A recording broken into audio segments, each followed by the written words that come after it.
The committee will come to order. Without objection, the chair is authorized to declare a recess of the committee at any time. As a reminder, members participating in the hearing remotely should be visible on camera throughout the proceedings. As with in-person hearings, members and witnesses are responsible for controlling their own microphones. Those joining remotely should keep themselves muted unless recognized by the chair and should expeditiously unmute themselves when recognized. Finally, members or witnesses experiencing technical problems should inform the committee staff immediately. Good morning. Good morning to everybody, to all of our witnesses, and thank you for joining us in this hybrid hearing. The hearing is entitled, quote, Bringing Prosperity to Left Behind Communities, Using Targeted Place-Based Development to Expand Opportunity. We're grateful you're here. This is our first full day back after a week, so you're gonna see members coming in and out, and they'll be here for questions, but don't be disturbed by the fact that people are catching up with all sorts of other things. But we're gonna have a good, robust discussion today. And with that, I now recognize myself for 5 minutes for an opening statement.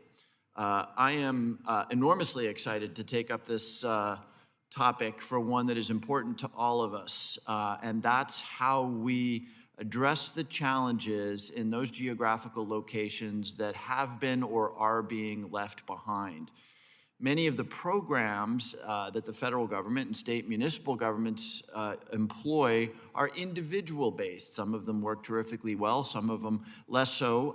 But we also, of course, take up the challenge that if you ever look at a map of economic prosperity in the country or of social mobility in the country, you know that our challenges are not evenly distributed in the United States, that there are localities that are behind others. And so for a very long time, we have taken up and employed place-based policies. Our country has a long history of employing different place-based initiatives dating back to the 1800s, from state and local business tax incentives to spur economic activity to federal grant support for physical infrastructure and technical assistance for targeted localities. I will note that we'll be actually in Texas with Mr. Gonzalez soon to look specifically at infrastructure and the role infrastructure can play in localities that might otherwise be left behind.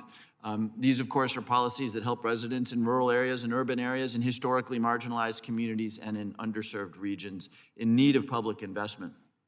As you know by now, when I was first tapped by Speaker Pelosi to chair this committee, I committed to examining the issues of economic disparity and fairness and growth with an analytically and fact-driven mentality and a genuine desire to seek, even if they not be broad, areas in which the two parties can agree. Like it or not, given the current configuration of the Congress of the United States, progress will involve buy-in from both parties.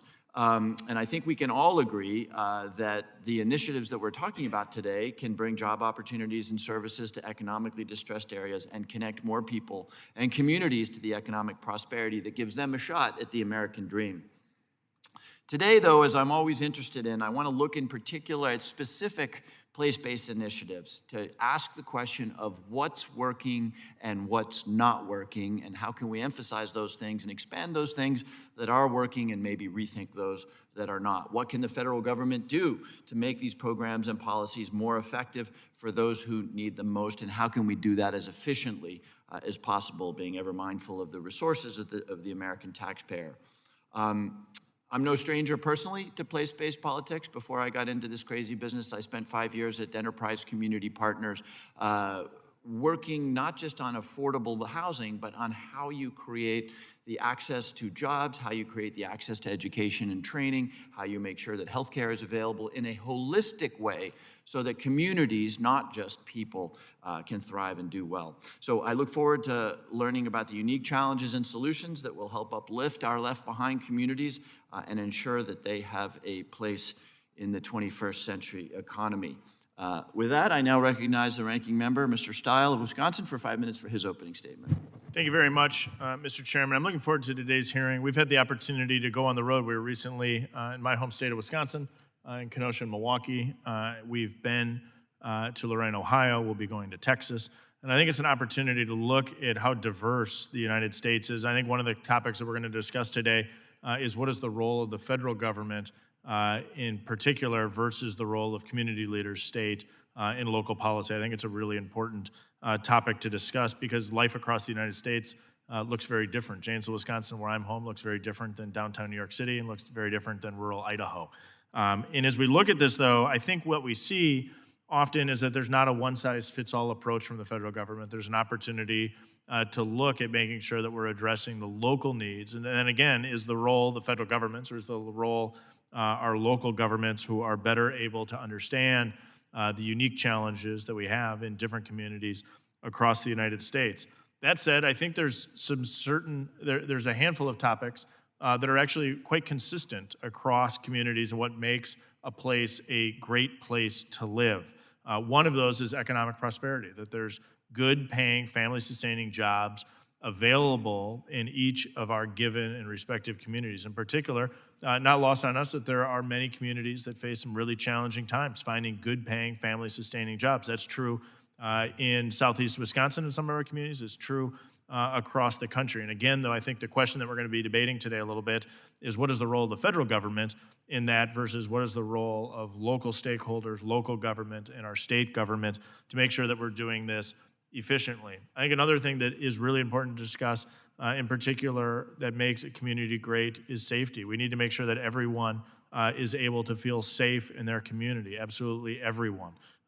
Everyone has that right, and I think that's a really important part and topic for us to discuss at a period of time where we're seeing crime rates dramatically increasing across the United States. What makes a community a great place to live, to work, to raise a family? Being able to feel safe in your home community, I think, is a really important part of that. There's also intangibles, a sense of community pride, and I reflect back, Mr. Chairman, when you were joining us with the full committee in Kenosha, I think you said something along the lines of you can feel something here, that there are people that love our home community. That's true in Kenosha, Wisconsin, or Janesville, where I'm home. It's true in countless communities across the United States. People feel a sense of pride in the communities that they live in, and our best communities are those where individuals do feel that sense of pride, and a civic pride is often developed through community organizations.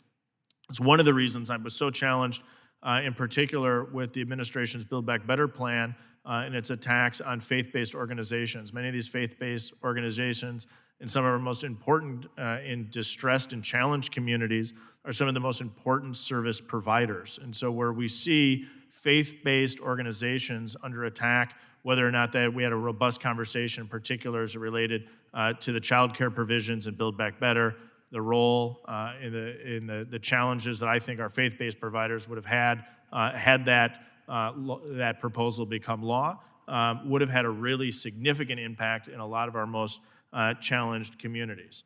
I think we're also going to, as I noted, discuss what's the role of the federal government. Are bureaucrats in Washington, D.C.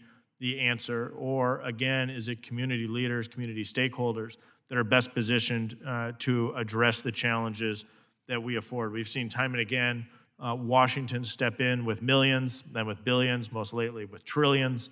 Sometimes where we have challenges and problems, throwing money at the problem doesn't solve the problem. Sometimes it actually exacerbates it and can make it worse.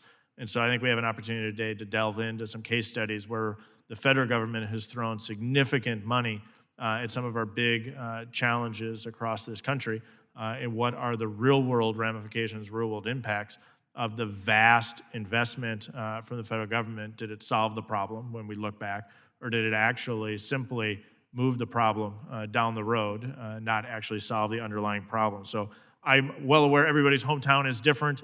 Everybody hopefully has a pride in their hometown like I do. I think most of us do. And most of us want what's best for all of our communities. I think I look forward to today to a robust conversation of what's the role of the federal government. How do we address these challenges? And I think we're going to see an opportunity to make sure we don't provide a one-size-fits-all approach from Washington. Mr. Chairman, thanks for holding today's hearing. I yield back. Thank you, Ranking Member. Before we turn to our witnesses, I ask for unanimous consent to play a very brief 4-minute video in which we hear from people out there talking about their experiences that we as a committee have always tried to center. We want to make this more not just members of Congress talking to subject matter experts, but hearing from the American people. So without objection, we'll just take a 4-minute interlude here to run the video. Please go ahead.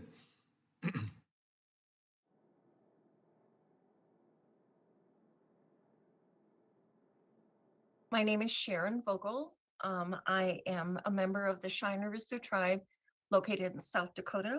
I am the executive director of the Cheyenne River Housing Authority for our tribal government. The sense of community is really an important aspect of Lakota culture. One of the things that's happening throughout Indian country is an overcrowding and lack of housing. That commute for our communities can be, 100 miles a day, you know. So in 2016, we started our journey of, really being able to apply for competitive funding for housing development projects. We now have impacted 95 families. The most challenging things about leveraging money, especially when you're going to apply for government programs, is the bureaucracy of accessing the funds intended for the poorest of the poor. Without this funding, we would not, we would only have had our $3 million that we invested into it. If you can show that you have a need, then your community should receive that funding. When you get into housing development and you are able to have a strategic approach, you not only contribute to the stability of families, but you contribute to the economy and therefore create jobs. For me personally, I mean, it's not only rewarding, but it just motivates me to even try harder. Here in Pennsylvania, we had one of the worst economic shutdowns of any state. So you think New York, you think California, you think Pennsylvania. When federal bureaucrats parachute in and tell us what we need, it gets very frustrating because they have no sense of what Pennsylvania, particularly rural Pennsylvania, really is like. What we need is actually less federal government. We need more focus on allowing states to operate and local governments to operate freely. We don't need more bureaucrats. We don't need more regulations. We don't need more help from government. If you create an environment where everyone is treated equally with low taxes, broad base, you'll get better outcomes every single day. Having a one-size-fits-all solution from DC has never worked, will never work. And returning that power back to states and local governments is the most important thing Congress and the federal government can do moving forward.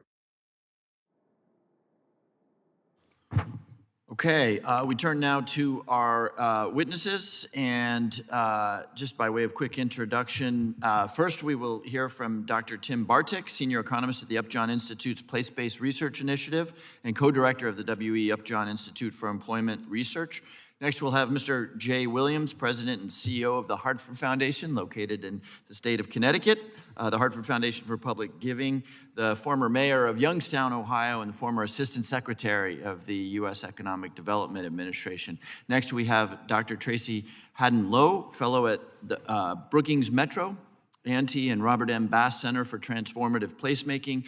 Next, we'll hear from Ms. Cheryl Hills, Executive Director of Region 5 Development Commission at the National Association of Development Organizations. And lastly, we'll have Mr. Levon Johnson, the President and CEO of Elkhart, Indiana's Chamber of Commerce. Witnesses are reminded that their oral testimony will be limited to 5 minutes. You should be able to see a timer directly in front of you that will indicate how much time you have left.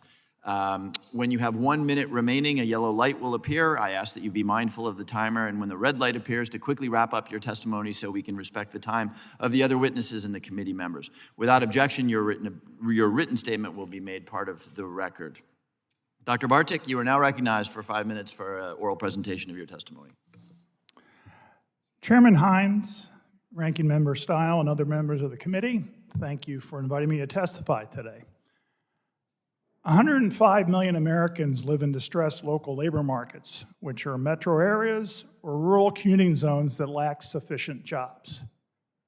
55 million Americans live in disadvantaged neighborhoods where the employment rate is much lower than the rest of their local labor market. These low employment rates are a key driver of many social problems, including substance abuse, crime, family breakups, and poorer child development. My testimony today argues that these problems can be solved by place-based policies that bring job opportunities to the people in distressed places. To do this effectively, though, we must confront some common misconceptions. We cannot solve this problem by moving people out of their communities. Because all of us have valuable ties and pride in the family and friends of our home places, policymakers cannot get enough people to move to make this strategy work at any reasonable cost. Even if this strategy worked, it hurts those left behind. Outmigration reduces local demand enough that jobs are reduced by the same percentage as population. So even with outmigration, the local employment rate in a distressed place will stay low. What does work? For local labor markets, we can best increase job creation by providing businesses with customized services. Such customized services include infrastructure, customized job training, and business advice programs such as manufacturing extension that help businesses target new markets. Based on research, these customized services to businesses have a cost per job created that is less than 1/3 that of business tax incentives. Past successful regional programs have used this public service approach to create private sector jobs. A good example is the Tennessee Valley Authority, or TVA, which from the 1930s on used rural infrastructure and other services to create jobs. To help distressed neighborhoods, the research shows that enterprise zone programs that only provide tax breaks for neighborhood investments are ineffective in helping the residents of the neighborhood. Preliminary findings for the Opportunity Zone program are similarly negative. Part of the problem is that neighborhoods are not labor markets. Most jobs located in any neighborhood are not held by the neighborhood's residents, so simply plopping jobs down in the neighborhood does not necessarily help a neighborhood's residents. What can help a neighborhood's residents get a job?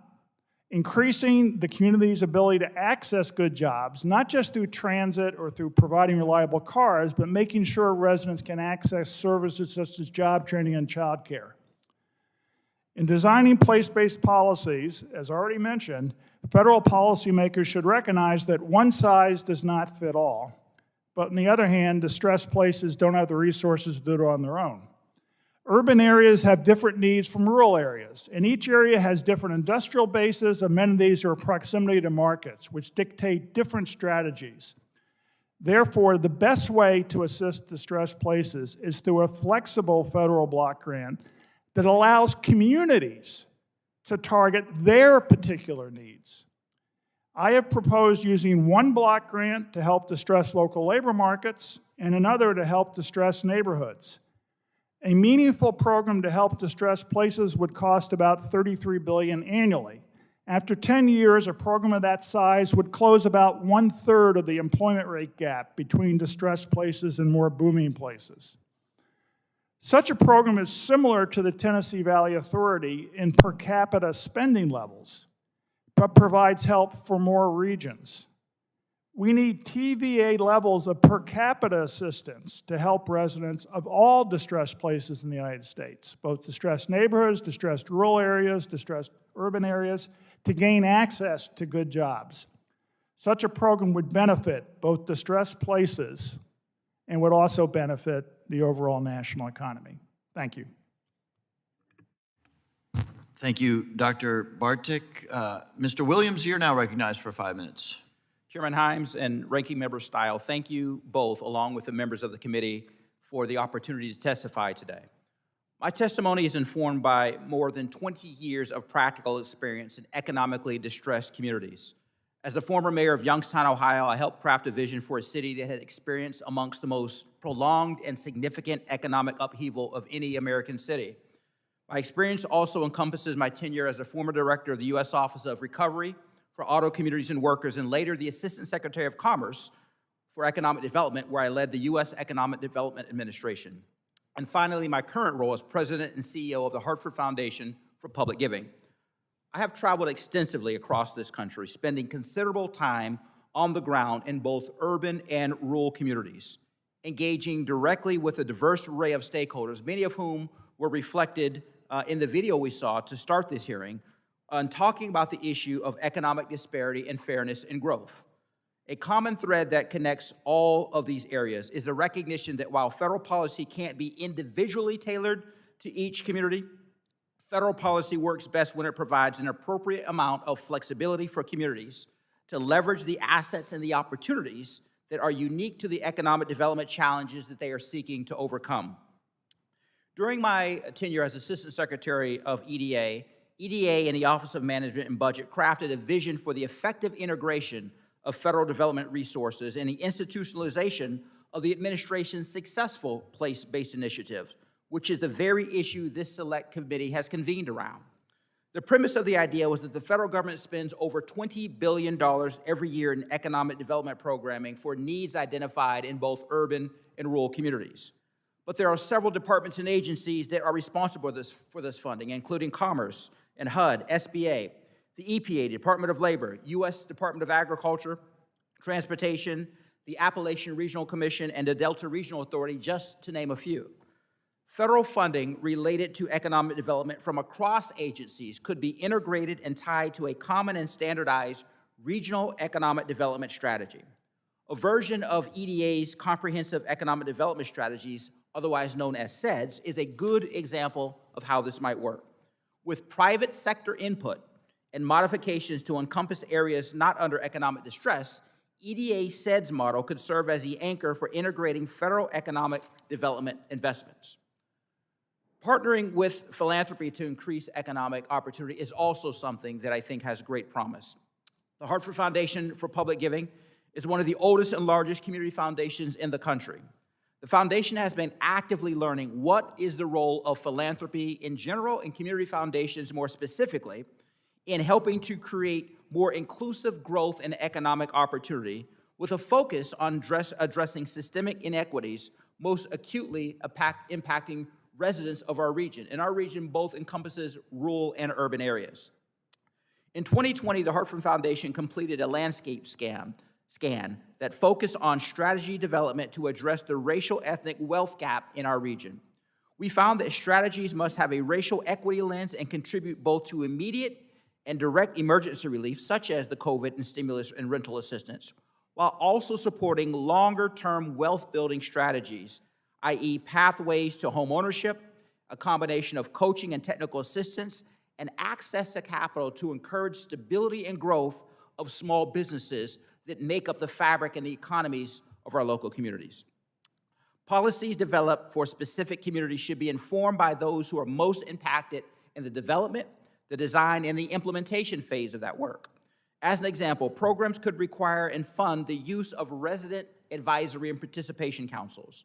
The foundation, in collaboration with two other Connecticut community foundations, are currently supporting a Baby Bonds Parent Advisory Council to inform the implementation of a baby bonds program for the state of Connecticut for children who are covered under the state's Medicaid program. In our cities, we must adopt revitalization strategies that also provide Black and Latinx residents meaningful ownership opportunities so they can be benefactors of neighborhood growth and vitality. However, in cities like Hartford, where an appraisal gap exists, ownership does not always lead to wealth building. Federal programs and subsidies to support increased home ownership and revitalization of small and mixed-use single-family and multifamily developments is critical. The foundation recently provided a housing advocacy grant to the Hartford Land Bank, which resulted in a $20 million from the Connecticut General Assembly for a new homeownership subsidy in a qualified census tract in collaboration with community development financial institutions. While this is a start, federal funding could help really accelerate that. I close with this. The federal government does indeed have a vital role in facilitating economic transformation of our most underserved urban and rural communities. Jobs aren't created by politicians or government agencies. However, federal policies do create a critical role in shaping the economic environment. And finally, federal policy plays a crucial role investing in infrastructure, promoting innovation, and encouraging regional cooperation, which likewise boosts that private sector investment. In an environment of scarce resources, I appreciate the opportunity for this committee to study how to be strategic, equitable, and sustainable as we look to lift up all communities in our country. Thank you. Thank you, Mr. Williams. Dr. Lowe, you are now recognized for 5 minutes. Thank you, Chair. Good afternoon, members of the committee, and thank you for the opportunity to offer testimony. My name is Tracy Lowe, and I'm a fellow with the Bass Center for Transformative Placemaking at Brookings Metro. I'm here today to share insights from our work at the center to build more great places that work for more people. In the last 20 years, even as the national poverty rate has remained pretty stable, the number of people living in neighborhoods with extremely high poverty rates has more than doubled. In other words, we have a serious and proliferating problem of poor places, and research has found that these places produce worse outcomes for their residents in terms of lifetime earnings, health, odds of incarceration, and more, even for residents who are not poor themselves. So what are we doing about this? Billions of dollars have been spent on federal place-based programs over the decades. However, some of these programs have left chips on the table because they aren't targeted at the right challenges, in the right places, in partnerships with the right local actors. First, the stated purpose of most place-based federal programs has been to drive business growth, job creation, and investment in low-income communities. But few, if any, place-based programs have been structured to meet these objectives by supporting local growth or business ownership, and instead have worked primarily by attracting outside investment. Opportunity zones, for example, don't have any mechanism to commit capital to increasing wages, creating new jobs for residents, or offering entry points for residents to ownership of properties or businesses. There is no obligation to invest in projects that existing residents even want. So, we see cases of opportunity zone funds being leveraged for extremely marginal land uses, such as self-storage facilities or data centers. Similarly, looking at new markets tax credits, parking construction is an eligible project activity, and its incentives do not target local ownership. In addition, using foregone tax revenue as the primary funding mechanism means that the recipient must provide the cash up front and bear all the risk. This encourages investments to go towards strong projects that might have attracted private investment anyway, and leaves socially beneficial projects still struggling to access capital. Second, place-based policies have often targeted the wrong places, either by being too expansive and diffusing impact or through loopholes. For example, places eligible for new markets tax credits contain roughly 40% of the US population, though credits are awarded competitively. CDBG is even more expansive in its coverage. Other programs, for example, empowerment zones, had narrowly centered on very low-income communities that face high and multiple market obstacles to growth, rather than on so-called middle neighborhoods, where federal intervention could be a key stabilizing force. Moreover, eligibility criteria can create loopholes that undercut stated program objectives, as happened in some cases with opportunity zones. That's how we got designated zones that do not have any resident population, and opportunity zone funds facilitating development in remote areas like the Arctic Circle. Finally, many federal programs have either not prioritized local leadership and expertise or haven't invested in building it. Without high-capacity local partners in implementation, program targets may not know about, trust, or be in a position to take advantage of program tools. This is one of the reasons new markets tax credits have achieved longevity. They are deployed through certified community development entities, generally high-capacity organizations that are required to have a primary mission of serving low-income communities. Opportunity zones are back in the news with the recent introduction of the Opportunity Zones Transparency, Extension, and Improvement Act last month. This program has been tremendously impactful at unlocking billions in capital for investments in emerging markets, but has fallen partially short of the ostensible purpose of helping low-income communities. For example, it's funding new hotels in hot market downtowns, while zones in legacy cities are still waiting for their first deal. The proposed reforms to tighten targeting, pair OZ fund capital with flexible grants for local capacity, and increase reporting requirements are good. I urge this committee to take the accumulated lessons of over a half-century of place-based policy to recommend more targeted, next-generation approaches characterized by greater precision to the what, where, and who. When confronting the challenges of concentrated poverty, place-based policies make sense and can actually work. The federal government can revitalize struggling neighborhoods and advance economic justice, but to get even better outcomes, we'll need to design these policies even better. Thank you. Thank you, Dr. Lowe. Ms. Hills, you're now recognized for 5 minutes. Chairman Hyams, Ranking Member Style, and members of the committee, thank you for this opportunity to testify today. I am proudly the Executive Director of Region 5 Development Commission, which delivers community and economic development initiatives in 5 rural counties in central Minnesota.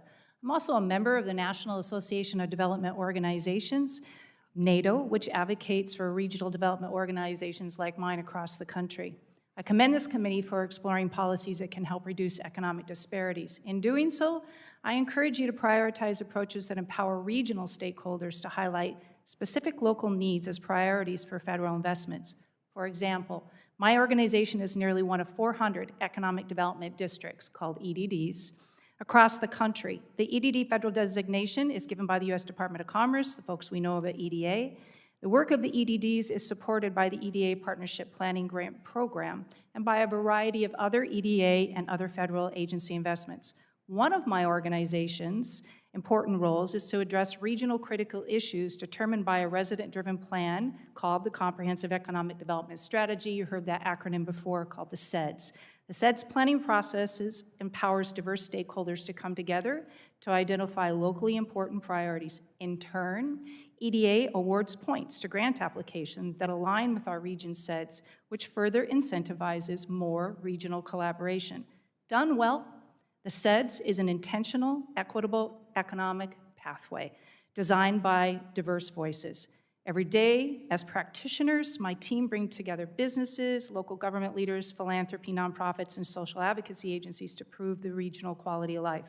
We ensure that planning processes are pretty inclusive by hiring multilingual translators, offering transit passes to residents with limited mobility, and obtaining input from those without broadband access in rural areas.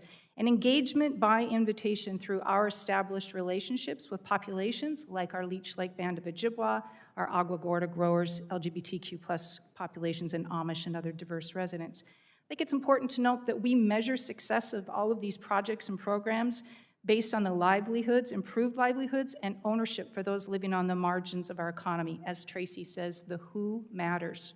I encourage policymakers to promote equitable place-based development by continuing to invest in regional planning processes that are inclusive of these diverse voices, encourage more federal entities to award preference points that projects that align with regionally driven plans, and invest directly in not only EDDs, but the other regional stakeholders, like was mentioned, CDFIs and others, that cultivate capacity strengthening and resilience, as this is the foundation for making these programs more successful. In addition to promising approaches like these, I want to mention a few barriers and policymakers should strive to remove. You know, most federal grant competitions and these programs are inherently fair in the sense that all applicants are held to the same set of guidelines and rules. However, many of these federal competitions are not inherently equitable because economically disadvantaged applicants are often unable to compete with more resourced applicants who can easily retain full-time proposal writers, leverage more sources of match funding, and otherwise better position themselves to compete for federal dollars and these private sector place-based programs.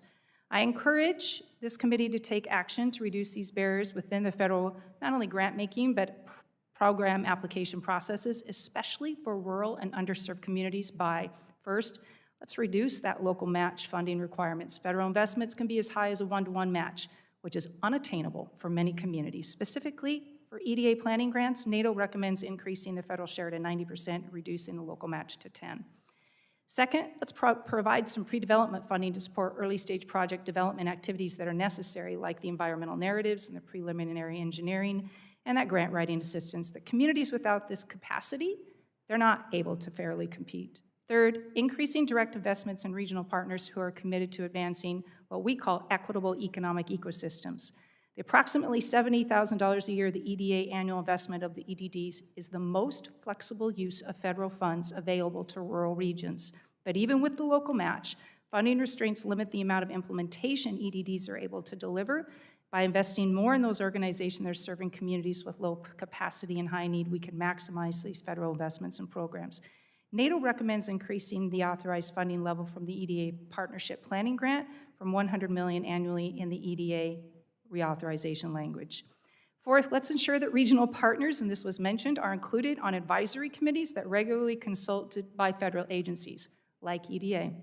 And finally, let's pass a 2023 Farm Bill that prioritizes rural economic development within the RD title and reauthorize EDA, which has not been done by Congress since 2004.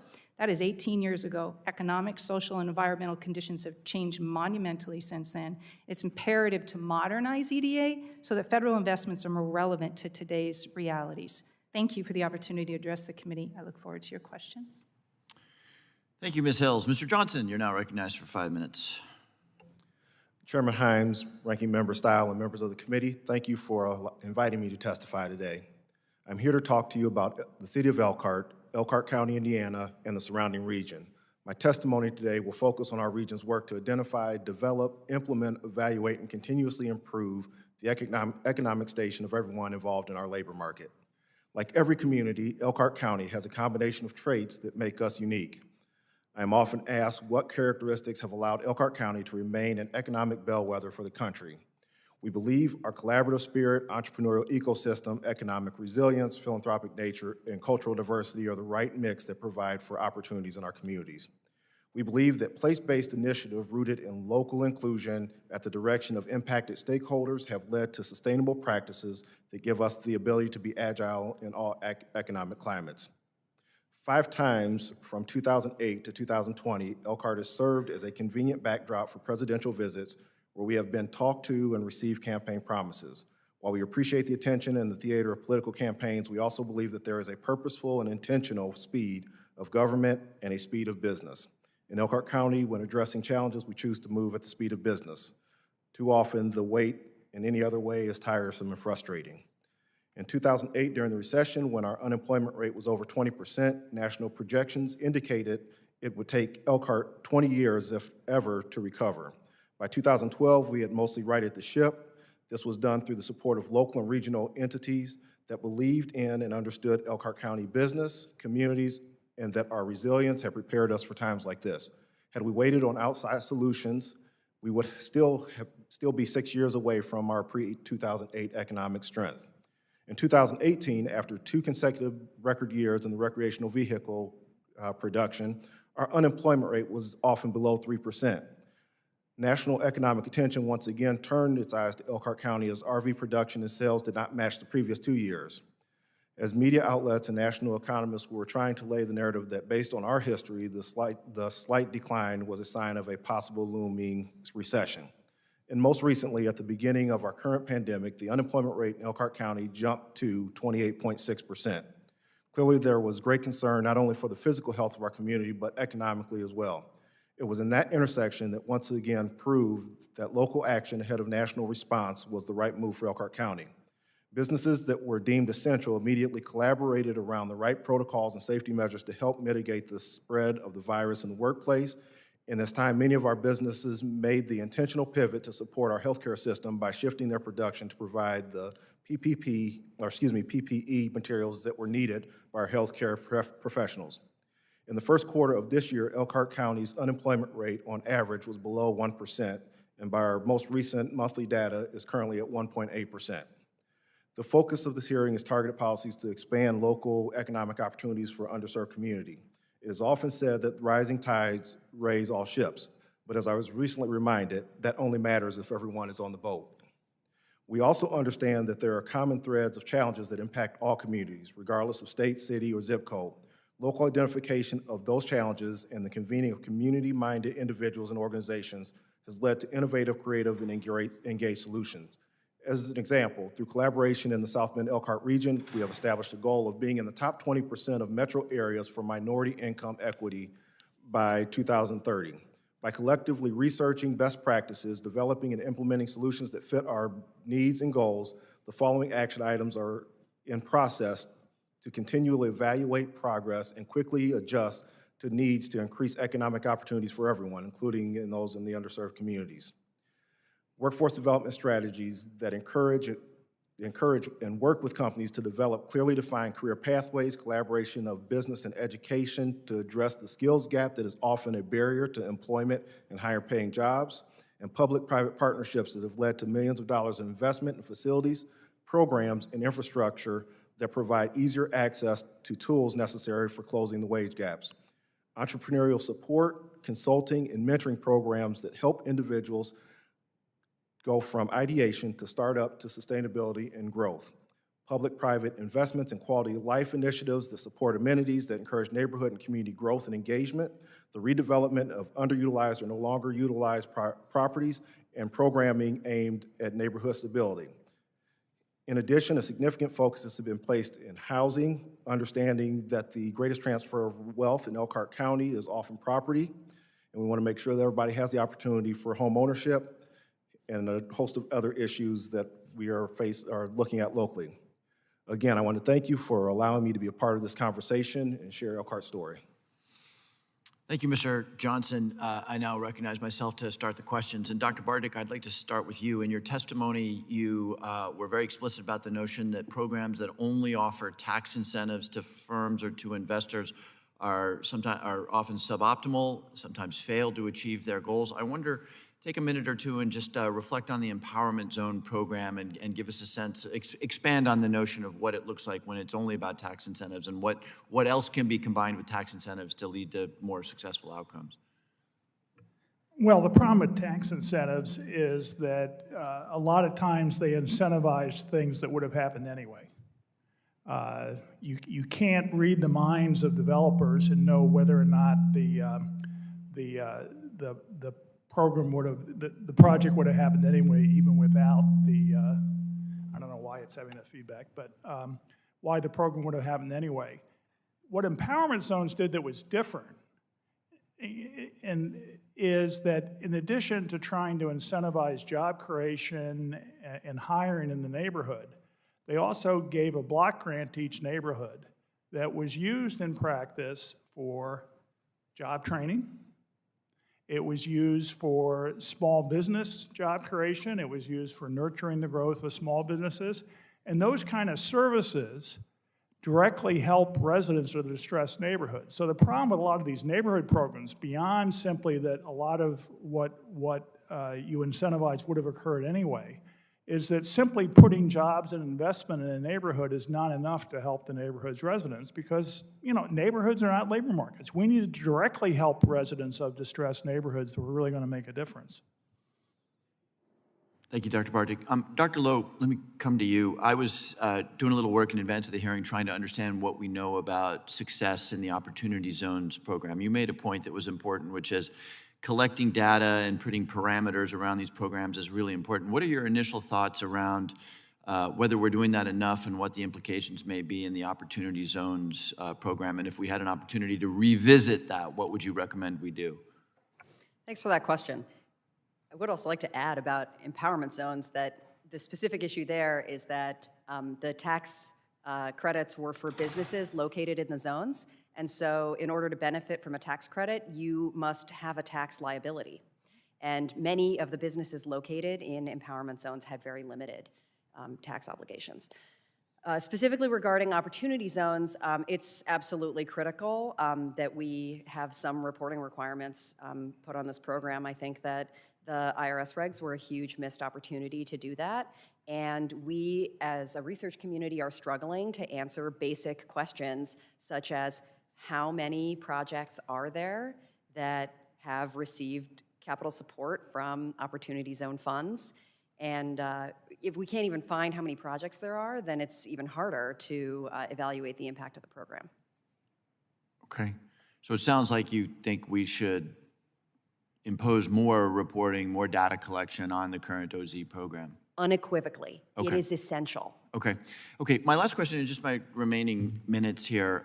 One of the interesting tensions that's coming through today, it's in very political language, but it's the tension between the resources that come from the federal government, but we don't want those bureaucrats and we don't want, the tension feels like most communities want these resources, but they want say and participation and engagement so that these programs are in fact responsive to conditions on the ground, which in fact may not be fully appreciated in places like HUD and HHS. So I wonder, let me just throw this open to the panel as a whole.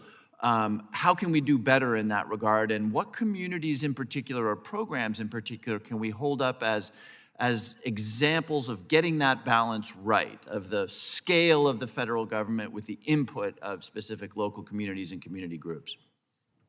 I think one thing that has been mentioned here multiple times is an example of the block grant program. That is a federal government program at significant scale, but it recognizes the important flexibilities and uniquenesses of each community, how they can apply those funds. It does require accountability, which is important when you're dealing with public taxpayer funds, but that flexibility, that ability to also partner with the private sector and leverage those dollars, I think is an example that both urban and rural areas have used successfully, will continue to use successfully, and I think to the extent that, in addition to everything else that was talked about, highlighting programs like that that provide that flexibility, that partnership, because I don't know that there's any way to ultimately lift up urban and rural distressed areas if you don't have partnerships between the federal, state, local government, and the private sector, and the block grant program has many successful examples of that. And I guess I would add to that, that's essentially how past successful federal state programs worked.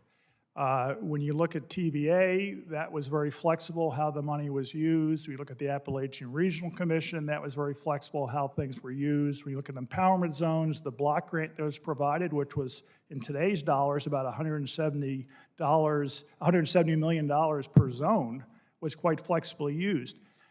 I would add, though, you'd have to make sure that it's sufficient resources to solve the problem. I mean, the challenge of trying to turn around distressed places, there are great social and economic benefits that makes it well worth it, but it's not cheap to do. It simply isn't cheap to do. So, for example, TVA at its peak during the 1950s cost about $300 per capita during that period per year.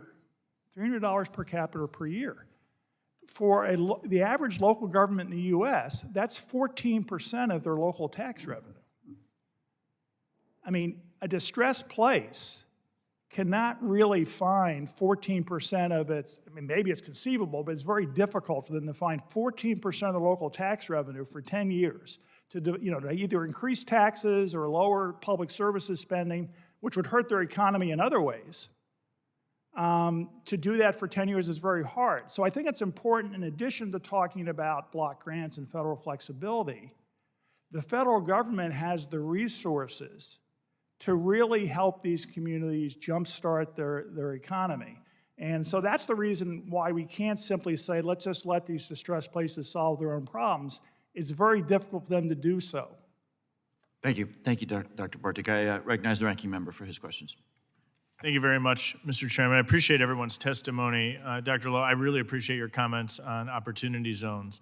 I think it's correct that we're all looking for more data. And I think one of the reasons it's so intriguing on the opportunity zone side is because it really takes the federal government out of the way and makes it local decisions. And so what I'm hearing time and again from many on the panel is how, in instances, the federal government's not working directly with local stakeholders. And so the question is there an opportunity to pull the federal government out of the way? I think opportunity zones may be there. I think we're all looking for some additional data on that, so I appreciate your comments there. I'd like to move to you, if I can, Mr. Johnson, and get a look back as to where federal funds were used, in particular in Elkhart, your home community, how well they were spent. Was that the driver, or was it a different driver that got Elkhart back on track? I reflect, Elkhart's on Interstate 90. It ultimately goes to Janesville, Boston, all the way out to Seattle. And so I passed Elkhart as I was driving out during the midst of the coronavirus when you couldn't catch a flight and we were coming out and dealing with the CARES Act. And so familiar with your community. And as we look, is it correct that following the 2008-2009 Great Recession, that Elkhart received $39 million in green energy projects for an electric truck or a refit of a manufacturing facility to produce electric trucks? That would be correct. I would tell you, as of May of 2022, none of the companies that money was invested in to start that work exist any longer. So if we look at that, right, so $39 million of taxpayer dollars was put into a specific project in Elkhart with the goal of creating 400 jobs and producing electric trucks? That was the goal. And today, there's 0 trucks being produced and 0 jobs in existence from that $39 million investment? Other than the facility has been retrofitted to make RVs. And again, I think part of the tension that the chairman talked about is almost in the premise of the question, and that would be a great example of, I don't remember anybody in the community that existed that said, we want to make green cars in this. It was this is an area that does this is what we're gonna give them, this is what we're gonna give it for, as opposed to the return on that being the flip of that, us coming and saying, this is what we do, here's how we see getting out of this, here's how we're going to create jobs, and let you know if we need anything. So as we look at how the stimulus dollars were used following the Great Recession, the Obama-Biden administration puts $39 million in. Well, maybe not 100% waste. The vast majority of that doesn't get led on target to get either A, the final product built, or B, a sustainable job that's lasted until today. It is 14 years later, it does not exist. So I think what I'm hearing, right, is the challenge of spending millions of dollars to solve a problem from the federal government's perspective doesn't get the job done. We spend billions of dollars, now we're spending trillions of dollars. And the question is there a better approach? And my understanding is Elkhart, as we go into the Great Recession, was it was very highly concentrated in one industry. Is that correct? That would be correct, although I believe, I will say, we're much more diverse in our economy than often is reflected. Today or then? I would say even then, I would say even more so now. We've done a great job of communicating that we're the RV capital, but there's so much more happening in Elkhart. And I think that's a really important point. I mean, I come from the community of Janesville is heavily dependent on one auto facility. Kenosha had similar experiences. When those large employers depart, it's very challenging, and diversifying the employment base, I think, is really important.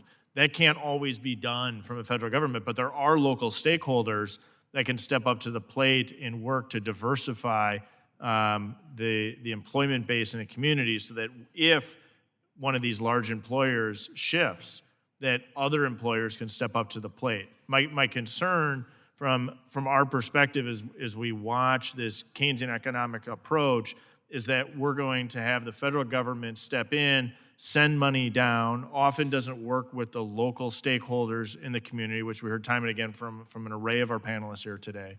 And when that money then is being spent, it ultimately doesn't get led on target, which would actually get a final product made. But I'm more concerned about sustainable jobs, and a central command doesn't allow it to be sustainable. And so, Mr. Chairman, we got flies flying around in this committee hearing room. I think it's impacting more than one of us. I won't say that I'm the only sweet guy here in the room that's getting them. But I will say that I am concerned about this untargeted spending that we see, the implications. And I'm optimistic that we can use pro-market approaches like the opportunity zones. And I appreciate you, Dr. Lowe, bringing up the need for additional data, because I think all of us, and me in particular, are very optimistic that we're going to see ways that we can tweak, reform this program to really bring the investment into some of our, in particular, our urban cores, whether or not that's mid-sized cities or large cities, where the jobs have shifted away. So I think there's some opportunities here. I think there's more data that's needed, and appreciate you being here with us, Mr. Johnson. Can I just add real quickly to that point? I think one of the things that I've heard up here and is critical is the fact that at the local level, when movement comes from the local level, there's a different sense of accountability to make sure that things get done. I could not agree more. Cognizant of the time, Mr. Chairman, I'll yield back. Gentleman yields. Mr. Gonzalez is recognized for 5 minutes. Thank you, Mr. Chairman, and thank you to the panel for being here. My question, Dr. Lowe, you critique the what, where, and who of our place-based programs. I'm interested in the who part of that you mentioned. Can you elaborate on how our federal government programs have not prioritized community leadership and expertise and how we can better support our local leaders with our programs? You specifically mentioned set-asides to invest in the capacity of local actors. Is something we are well versed in. Can you elaborate on this, please? Thank you for that question, sir. Yeah, so I think new markets tax credits might be a helpful example right now. I mentioned how they are deployed through certified community development entities that are required to have a primary mission of serving low-income communities. So I think new markets tax credits have been very impactful because they flow through these high-capacity entities that are rooted in place and that know what their places need. The issue is that these credits are awarded competitively and they go to the places that have high-capacity CDEs that can compete for the credits and get them. Places that have been successful at opening the new markets tax credit fire hose have been able to transform themselves and do an incredible job. But I especially think of aging inner ring suburbs outside the favored quarter. These are places where a huge chunk of the US population lives now. They are much thinner in terms of civic infrastructure than urban cores, and they don't have CDEs already in place that can get this work started. It is not enough to love your place and to care about it a lot. That is very, very important. That is absolutely the most magic first critical ingredient. But these places need investments in capacity so that they can stand up their own CDEs. Yeah, very well, thank you. My next question is to Ms. Hills. Thank you for coming to testify today. In your testimony, your fourth suggested solution was to modernize federal programs prioritizing rural and undeserved regions. I happen to represent one of those. Could you elaborate on your suggestion to pass a new farm bill that promotes rural-urban linkages and interdependence? Thank you for the question. Yeah, we've talked a lot about the importance of having these local industry clusters, we call them value chains, be asset-driven and come from those local communities. And I think in some cases, our programs like RD, USDA, Rural Development, and EDA and other federal agencies that are able to the chairman's point and Ranking Member Stiles' point as well, is that when these federal agencies are able to have advisory committees and capacity that are listening to local communities, that are defining what value chains, what industries, what approaches they want to take, when they've built that capacity, that brings those CDFIs or economic development districts together to create that vision for the communities. When those federal agencies are investing in these programs or creating these programs, and there is no accountability back to the local communities to understand how they can adjust and revise so that they can be more relevant to the needs of those communities, that's where the programs become stagnant and don't become impactful to, at least from my lived experience, the rural communities that I serve. So, I mean, there's a lot of benefit in some of the programs. I think the federal government absolutely has a role. That's why I'm proud to work for a district that listens to the needs of the region and then feeds that information back up to our federal partners. But that's got to be a two-way street. I agree. Thank you for the question. Thank you, and I yield back. Mr. Davidson is recognized for 5 minutes. Thank you. Thank you, Chairman.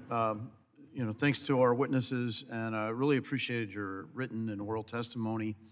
And as we gather, I'm not sure we've highlighted the stat that at the start of this Congress, the 100 poorest congressional districts, if you ask the average person, they would think are overwhelmingly Democrats, because that's the narrative.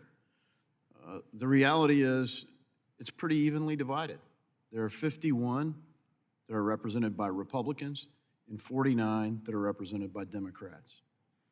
Of those poorest congressional districts, overwhelmingly the Democrat districts are represented by members of the Congressional Black Caucus and the Congressional Hispanic Caucus, And in the Republican side, they're overwhelmingly represented by the more conservative members in the Freedom Caucus and the Republican Study Committee.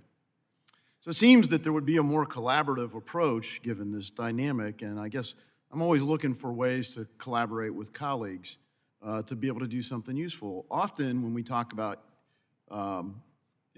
inequality and growth, we tend to look at it as a left-right issue, but that's because of the solutions that are being offered haven't changed really since the 1800s, which is, one side says more government and one side says more freedom.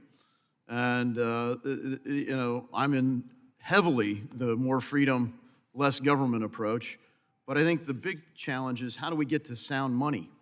Because when we're destroying the money, that's undermining. We're seeing that today. Inflation's hitting those 100 poorest congressional districts far harder than they are hitting the 100 wealthiest, 74 of which are represented by Democrats. 74. Overwhelmingly, the 100 wealthiest districts are Democrat districts, and they're getting wealthier. You wouldn't know that from the news or the coverage or the dialogue, and we talk about programs that do that. And so, Dr. Lowe, I listened with acute interest as you highlighted one of the problems with our system. Because as a guy, I got out of the Army, didn't know what I was going to do. I went back home to Ohio and got into manufacturing. It's been a tough stretch to be in manufacturing. Mayor Williams, I'll say, from Youngstown, thank you for highlighting the challenges we've had in Ohio and Youngstown, certainly like Dayton, Cincinnati region, where I'm from. It's been tough. And what's happened is our homegrown businesses, as they've scaled and run into more government, bad trade deals, heavy regulatory burdens, no access to capital, they get bought up by the hedge funds that are in the 100 wealthiest congressional districts. And they're owned there. Now, look, some of these folks are doing great things with their money, but they're heavily doing it in their communities. They're not doing it back home where the plants and the factories and the workers are. So I'm really interested to talk with you further and see how we get after that. I'm not sure that the answer is more government, but I am sure that we need to address the problem that we're seeing in terms of all the investment opportunities seem to go there. Now, I'm a big fan of the opportunity zone idea, and frankly, not just new market tax credits, but historic tax credits. Because when you look at the importance of getting investment into the urban core, whether that's a small town with 30,000 people, like Piqua, Ohio, or Greenville, Ohio, or a big city like Cincinnati, how do you prevent it from being hollowed out? Well, a lot of times the investment has to come in there, or the greenfield investment's cheaper next door. So we haven't really dealt with that. So, Mr. Johnson, how do opportunity zones help address those challenges? And in terms of even how the opportunity zones were developed, how does that help address that challenge? Well, you make a couple of points that are important. First of all, as opportunity zones were coming out, I think everybody was excited about those and the opportunities that existed coming from that. I will tell you, in Elkhart, I don't believe they've been deployed much at all, if at any. Not because it's not a good program, but again, if it's going to be locally focused and it can be done locally, then that's the way that we're going to handle it. And so there's, in a time where we are seeing unprecedented growth and investment in Elkhart, one of the expectations, and goes to a point that you made, is there's an expectation that when you enter the Elkhart market, regardless of what you're doing, that you become part of the fabric. There is a civic and business responsibility to the community, and that comes from leadership, that comes from the expectation of those that are employed, it comes from those that are elected local officials and state officials as well. So when we look at those programs that have been developed, I will also tell you that the opportunity zones that exist that were lined up in Elkhart don't touch the most needy or underserved communities. It's funny, they were drawn there, but they were drawn for a reason. That way yet. So I wish I had more time to explore it in deference to my colleagues. I want to yield back, but I do highlight the way we fund it should go really federal dollars back to states, and I think we'd do a lot better job than trying to pick single projects from Washington, D.C. I yield back. Gentleman's time's expired. Ms. Moore is recognized for 5 minutes. Thank you so much. Okay, we're hearing you, Ms. Moore. Thank you so much, Mr. Chairman and Mr. Ranking Member. I really wish I could be with you here today, but I've listened very carefully to the witnesses and one of the. Ms. Moore, I'm sorry. Will you suspend for 1 second? We've got no volume in the room, so we can't hear your question. Can we get whoever knows how to do this stuff to do this stuff? We good?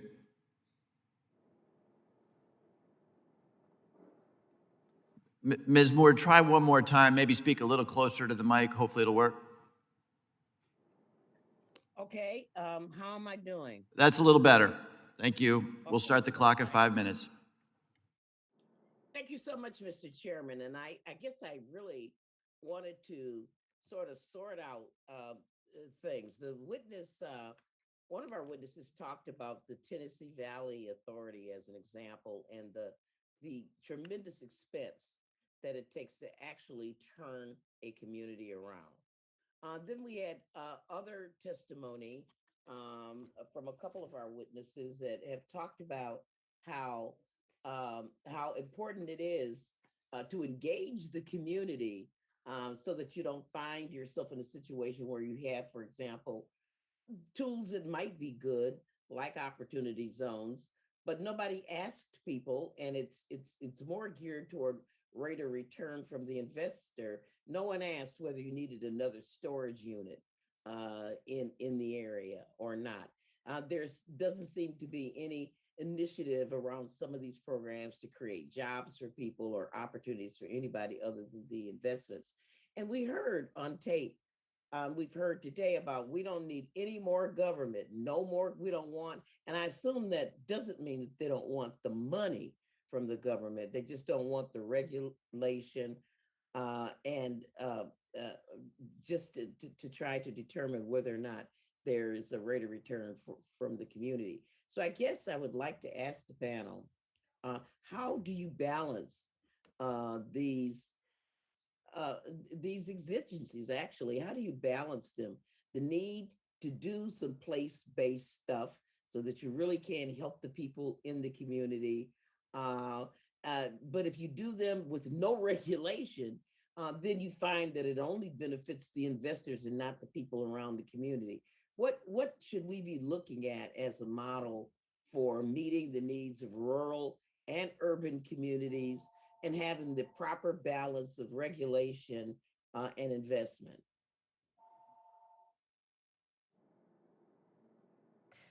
Thank you for that question, ma'am. I'd love to jump in there. The first thing I'd like to emphasize is that I think we've heard from everyone here today that a one-size-fits-all solution doesn't work, and in particular that urban and rural areas need different things. One of the key determinants out of concentrated poverty that I found in my research is that for neighborhoods experiencing concentrated poverty, if they're located in a county or region that is prosperous, becoming more regionally integrated with the economy can really make a difference for that neighborhood. So that's a different situation than neighborhoods experiencing concentrated poverty that are located in poor regions. Those regions need a really different approach, whether that's Appalachia, whether that's the Black Belt in the south, whether that's the Rio Grande River Valley, or whether it's tribal areas out west. These regions in the United States experiencing concentrated poverty each need their own solution. For neighborhoods in metropolitan areas that are more wealthy, I think we do have a host of models that we can look at and tweak to get right, whether it's trying to reform opportunity zones or tweak how we invest through new markets tax credits. I think that the answer is provide a mix of sources of capital, tax credits, and grants. It's to tighten up targeting a little bit to make sure that we're getting to places that have a mix of needs and assets. And then it's to make sure that we include a set aside for investing in local capacity and building local capacity. Adding on Thank to you. that, I I'd would like ask to, Mr. Johnson, that question, same question. So there was a lot of talk about Elkhart and how it didn't produce anything. What do you think went wrong? Ms. Moore, I'm Mr. sorry, who Johnson? did you direct that question to? Mr. Johnson. Mr. Johnson. Can you quickly repeat the question, Ms. Moore? We got garbled. I'm so sorry, Mr. Johnson. There was a lot of discussion about Elkhart not really delivering or capitalizing on some of the investments. And I just wanted you to sort of dig a little bit deeper into what you think went wrong. So again, I think a piece of that is the culture that I mentioned in my opening statement of Elkhart and understanding that we're going to move at the pace of business. Too often, the bureaucracy, the further you get away from local rule, creates barriers to the employment of that investment. I will give you a great example. About 5 years ago, the state of Indiana had a grant process, and it was called Regional Cities. South Bend Elkhart region was one of those recipients, and each of the 3 regions that received this grant received $42 million that had matching pieces to it. Just recently, they've done another round of what would be regional cities, but it is tied to federal money. And I will tell you that none of that money has been deployed at this point because the process has been so cumbersome that nobody can wrap their heads around it to deploy it. And that's around the state. So again, it's that local accountability, the local initiative, understanding what your needs are, and being able to move and deploy quickly. My guess is, to some extent, as we look at the program that exists now, that has those barriers in place, it's going to be interesting to see how long it's going to take for that to be deployed. I will guarantee you, in the meantime, locally, we're going to go ahead and get those things done. Okay, thank you. And Mr. Chairman, thank you for your indulgence. Yeah, okay, thank you, Ms. Moore. The gentlelady's time has expired. Ms. Bice is recognized for 5 minutes. Thank you, Chairman Himes and Ranking Member Stile, and thank you to all of the witnesses for being here this afternoon. Today's hearing is important to find more effective ways to get resources where they are needed most, and to step away from the federal blanket approach that actually tends to decrease effectiveness. From my experience, local communities always have a better idea of what their citizens want and need rather than us here in Washington. Better enabling local decision-making and fund allocation can yield more effective results than a one-size-fits-all approach. If I can direct this question to Mr. Johnson, what policy measures can Congress enact, or more importantly, remove, to effectively help reduce the impacts of natural or man-made geographic barriers for disadvantaged communities? Let me start here, and it's part of the reason that upon the invitation I came to this hearing in particular. As I mentioned in my statement, so often what we get from those that spend a lot of time in Washington, D.C., and again, I appreciate the work and the efforts that are put in by those that choose to serve our country in this way. I'm a freshman, so I can't get blamed yet for any of this. I'm not laying. Sarah and I are. I'm not laying any blame whatsoever. But as we talk about those policies, again, I think, as you mentioned, taking a very wide brush across the country is not the approach. Every community is an art piece, and it is. If you're going to make beautiful art, you've got to have those fine brushes that get the details. The policies that can be put in place or removed, however you want to look at it, have to be those that allow local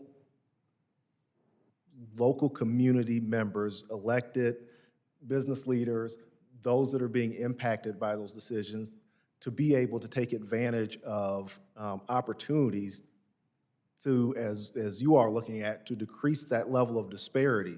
And those investments take place in things such as, in Elkhart County and the South Bend Elkhart region. Those things take place when we look at workforce development and how do how do we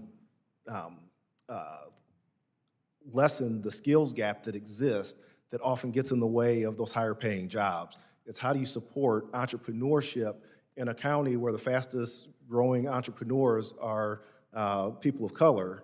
It's how do you help build programs locally that people can touch, they can get to in a timely fashion to support their idea, make it happen, and still have someone someplace in place to support their work so that they can grow and sustain. It doesn't do any good for a business to start today and be out of business in a year. We want them there for 5 years and 10 years because that's where you're going to begin to draw that generational wealth that over time closes that skills gap, or wage gap. So if I'm hearing you correctly, things like an incubator, promoting those types of incubator programs in your communities would actually, that are maybe specific to minorities or women-owned entrepreneurs may actually be of benefit. It is a benefit, and it's the collaboration. Again, I talked about Elkhart, but I've mentioned the South Bend Elkhart region. We are a city of 54. The region itself is a region of 732 people. And we're constantly having conversations that impact the urban core and the very rural areas. In Elkhart County, 10% of our population is Amish. And so we understand that, again, if everybody's gonna be on that boat, we gotta make sure everybody's on that boat. That's exactly right. You actually brought up a great point that segues into my next question. You brought up entrepreneurship, and given that education is a factor in lifting people out of poverty, can you discuss providing greater school choice and how that can help individuals living in maybe disadvantaged neighborhoods? Again, being in the state of Indiana, which has led the way in school choice and voucher programs, I will tell you that, and somebody that comes from education, I appreciate the competitive aspect of that. I think it's forced all of us in education to get better, to compete in a different way. The rub is let's hold everybody to the same accountability. Okay, and that's something that we continue to address in the state. But education is critical, and it's not just that K-12 education. It's what does education look like once you graduate? Our graduation rate in Elkhart County is 93%, which is higher than the state average, is higher than the national average. But what happens after you graduate? And it's not just about going to college. It's what are those certification programs? What do internships and apprenticeships look like that, again, put people in the best place, not only for the work they're doing right now, but it's also about if I get in those places, I see new things, I've got new opportunities, and I've got an idea, and now can I go start my own business and do those things? I am for your deal as somebody who has championed some legislation focused on workforce development, partnering with career tech, VOTech, as well as higher ed. There's an opportunity for everyone, and I think we have to make sure that we're educating our young people that not everybody has to go to college to be successful. And that's a narrative I think that maybe my generation has passed down to has been passed down, and we need to kind of get out of that mindset. So I thank all of the witnesses for being here today, and Mr. Chairman, I yield back. Gentlelady's time has expired. Ms. Jacobs is recognized for 5 minutes. Well, thank you, Mr. Chairman. Thank you all for being here. Dr. Bartik, I want to start with you. In your written testimony, you noted the impact of place on children's outcomes. And I think a lot of the literature around this talks a lot about how an individual child is benefited by going to a place or being in a place that has more opportunities. But clearly, the solution can't be to move all children to less distressed neighborhoods. And, families are deeply rooted in their communities, and all children deserve a fair shot, and not just the ones who can move. So can you briefly talk about what your research tells us about the impact of place on children's long-term economic outcomes and how we can ensure all neighborhoods provide opportunities for children to experience economic mobility? Yes, thank you for the question. Well, we know that certain neighborhoods have very poor opportunities for upward mobility for kids in those neighborhoods. The kids who grow up in those neighborhoods simply do not do as well as adults as kids growing up in other neighborhoods. And that's holding constant the characteristics of the family. Now, we're not sure we completely understand all the causes of this, but one driver appears to be the adult employment rate in that neighborhood. Now, why would that matter? Well, the adult employment rate affects whether there are role models for kids, It affects the crime rate in the neighborhood. It affects when the kids get to be teenagers, whether there are job contacts, job networks where people can find jobs. So it has an enormous effect on whether kids see hope and a way to get forward.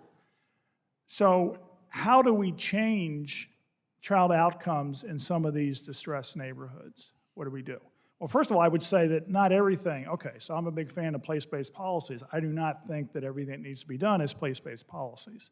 So I think in general, we need to deal with the child care and preschool sector and really invest significantly more in creating more access to high-quality, affordable child care and preschool, and that needs to be done on a universal basis, not just in distressed places.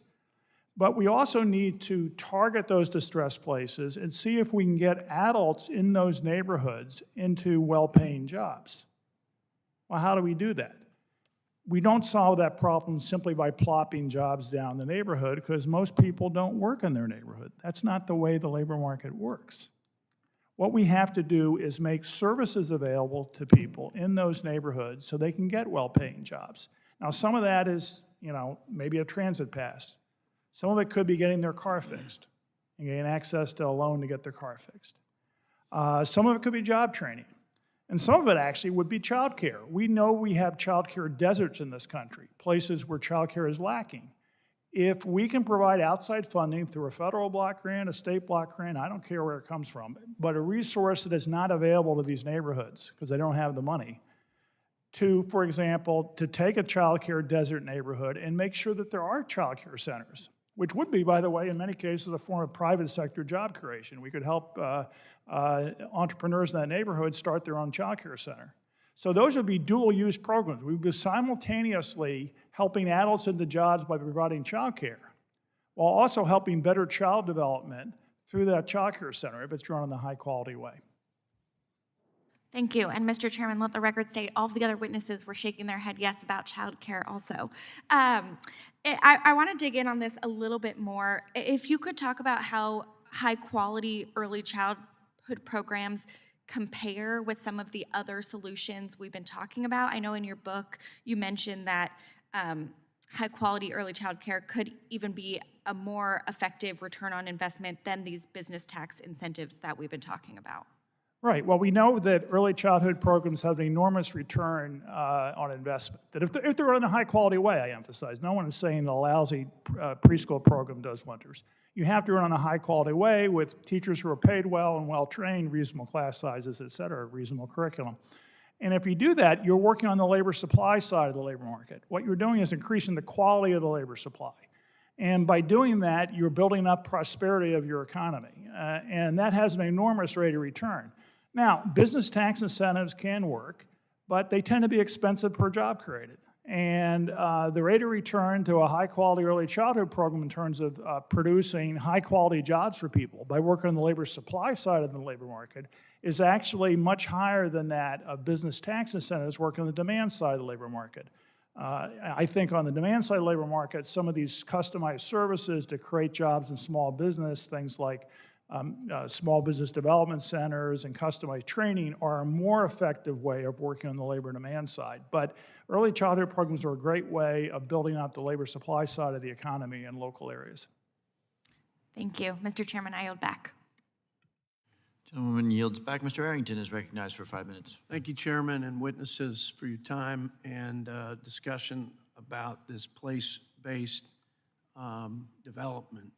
The place I hail from is very rural, so that's sort of my perspective on this. But just to continue with Ms. Jacobs' points, and I know she cares about the families who need child care services, and I don't diminish that as an importance to all families, and especially with inflation, people can hardly afford to heat and cool their home. They've lost, because of inflation, $400 a month. 7, 8 out of 10 people, families, don't even have $1,000 in their checking and savings accounts. I don't know how they're making it, quite frankly. But much of this is self-inflicted. So no matter what our intentions are, and I think they're all good, and I think probably the goal we have is probably shared by Republicans and Democrats. You got to be real careful of the unintended consequences. For example, of paying people more to stay on plussed up unemployment benefits than to go back to work. I know in my part of the country, people couldn't hire anybody back because they were making more on unemployment. That was a huge problem. And if we're going to flood the market with federal dollars, you're going to outstrip, demand from supply, and you're going to have people who are going to be broke. More people are going to be broke than they were before. So I like with childcare, just my perspective on it. Let people keep more of their money. Let them have more of their hard-earned money to spend on childcare. We had a child tax credit, so Republicans doubled that in our tax reform initiative. But then my Democrat colleagues wanted to make it a refundable tax credit so that whether you worked or not, you were going to get cash per child upwards of $3,000 for the year. That's not incentivizing people to go back to work. And so the small business guys in rural America, and I can't speak for every corner of our country, really struggled. Federally mandated wages was another challenge. It makes the cost of childcare go up. So let people keep more of their money, stop putting all these mandates and regulations that drive the costs up, and build back better, penalize faith-based institutions. In some parts of America, the church is the only place they can take their child, and they weren't benefiting from it. So I just think these are common sense issues. I don't think this is an ideological thing. So I guess my first observation on this is that we should make sure that our broad-based policies are there to support development. I mean, when we're trying to incentivize through opportunity zones or empowerment zones or whatever, and I'm more for letting the private sector drive it, I don't want the federal government to create a market. I read your testimony, Mr. Johnson, about electric vehicles and the debacle that was. The federal government cannot just prop up infinitum a market, but we can help pull a market to more sustainability. And I think those tax incentives are probably the best way to do it. And maybe even tax credits the best way, because if you're not making anything, you're not benefiting from it. So there's got to be a market, there's got to be income, and sort of that's, kind of my sort of philosophical view. But when you're trying to pull the market through incentives, not create one, and from Washington, for heaven's sakes, but when you're incentivizing in partnership with local control, local decisions, private sector led, you have the best chance of actually creating something sustainable. But on one end, you're trying to pull that growth and development, and on the other side, again, and not trying to be too partisan here, but my colleagues are proposing to double the capital gains tax to 43, add the state tax, and it's 50%. Now, you think people are going to want to invest where they're going to have to give, after they've paid their income taxes and every other tax, sales tax, franchise tax, they're going to pay 50%. Half their money is going to go back to the government. So the government can centrally plan some other market somewhere that won't work.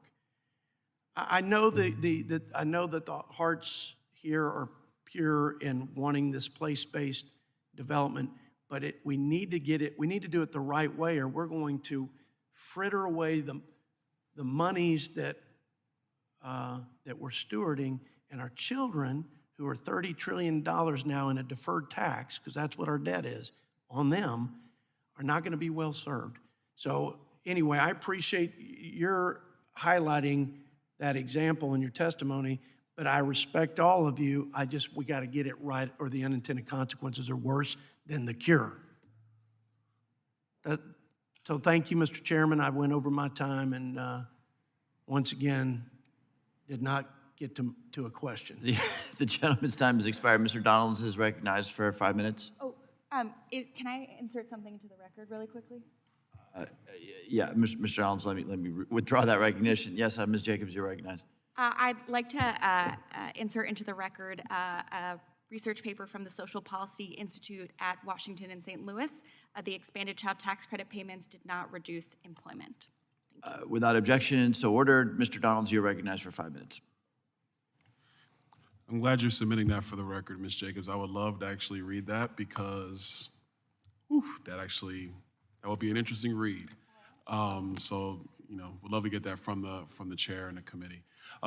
Witnesses, thanks so much for being here. I mean, look, let's get to it. I think that, I think we've always had these fundamental economic issues in certain communities, similar to, community I grew up in Crown Heights section of Brooklyn, New York. And I think the key thing is always what's that balance between grant funding, tax policy, and then just organic economic growth, and really what are those drivers of organic economic growth. I think that one of the things, if we've take a step back from all this and we've really examined a lot of the programming that started from the Great Society forward, is we've spent trillions now in all different kind of strategies to address economic disparities, to try to bring different segments of the American population into more parity, I guess might be the word, with respect to accessing the American dream.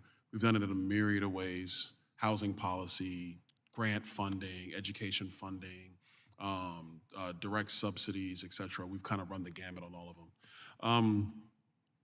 The one area, and Dr.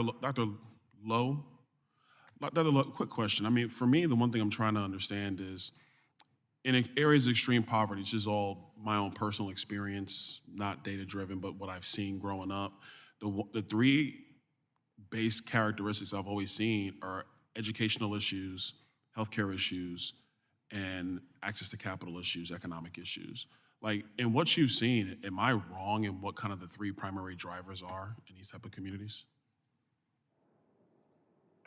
No, sir, I think you're correct that those are all really important. I would also add to that list environmental quality. Okay. So all right. it's things like air pollution or point source pollution. Okay.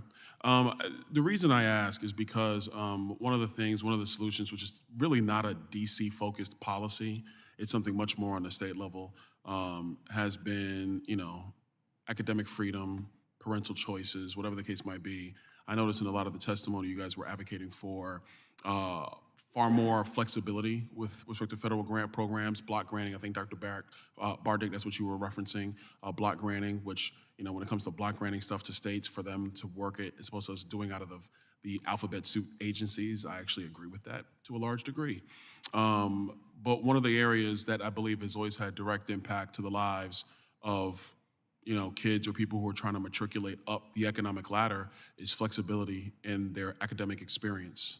And so I think that one of the things that we have to take stock of in some of these communities is that access to different academic options is severely lacking in a lot of these communities if we were going to stack that. I mean, if any of you guys actually studied that and seen that in any of your data about what would be the potential impacts of having a far more diverse academic experience with respect to upward mobility in economics. Yeah, I've done some research in that area, so my colleagues at the Adjourned Institute. I think we do need a much more robust career education programs in the U.S. than we currently do. I mean, some of our leading competitors like Germany have far better developed vocational education programs. We also need better access to higher education. I come from Kalamazoo, which has the Kalamazoo Promise, a place-based scholarship program that funds kids not only to go to University of Michigan or Michigan State, but also go to the community college, or for that matter, go into an apprenticeship program.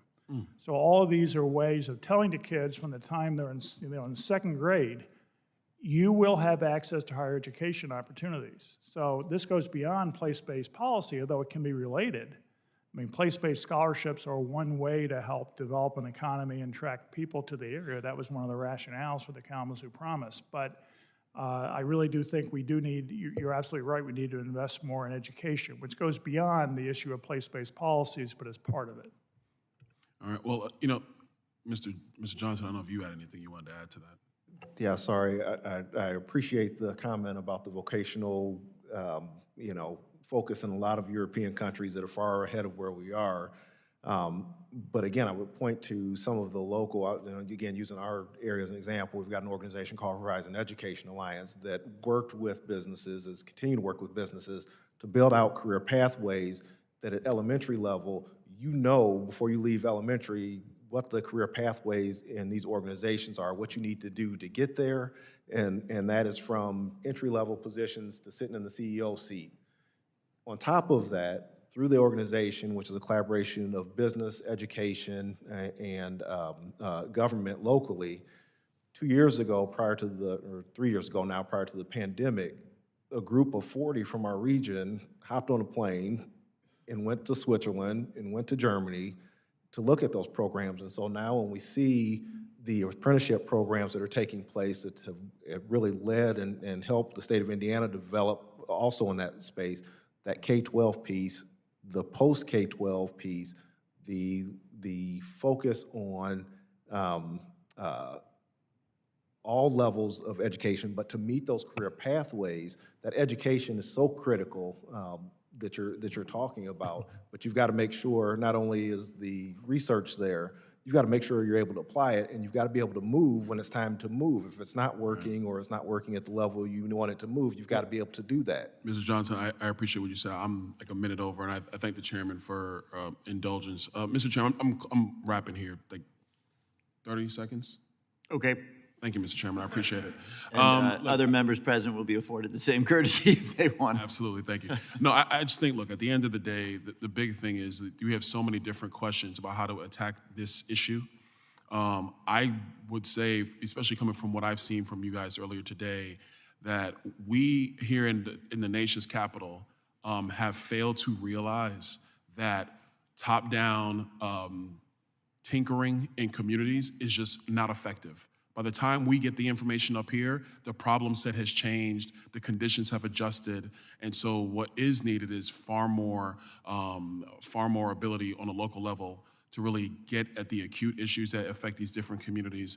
And my last comment, Mr. Chairman, is as somebody who is a supporter of academic reforms and education empowerment, I think that it is high time that young people in the United States have an ability to find the academic home that will suit their interests the best so they can transform their lives, and by that measure, transform their families and transform their communities. I yield back. I know I'm way over. Thank you, Mr. Chairman. Gentlemen's time has expired. We are about to start voting, and we're crawling on 2 hours, so I'm going to bring us to a close. I'm going to use my Donald's 2 minutes, though, to enter into a very brief colloquy with the ranking member, and it results in actually an ask of our witnesses. The ranking member got me thinking when he gave this example of the, I guess, electric truck company in Elkhart.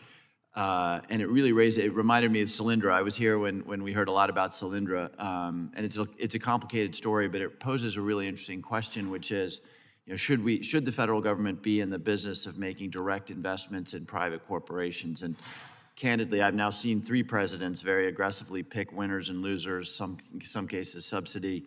And I think it's a really interesting question. The Recovery Act is actually, I looked it up, Elkhart got all kinds of money to redo a runway in the municipal airport and to redo their sewer systems and to pave roads, but that's more traditional government role. So I guess without going on at length here, it's a really interesting question about whether the federal government should be making investments directly in private firms. And of course, we just went through a pandemic in which the PPP program and the shuttered venues program and the restaurant program put a lot of taxpayer money, obviously under conditions of pandemic. That's a different situation.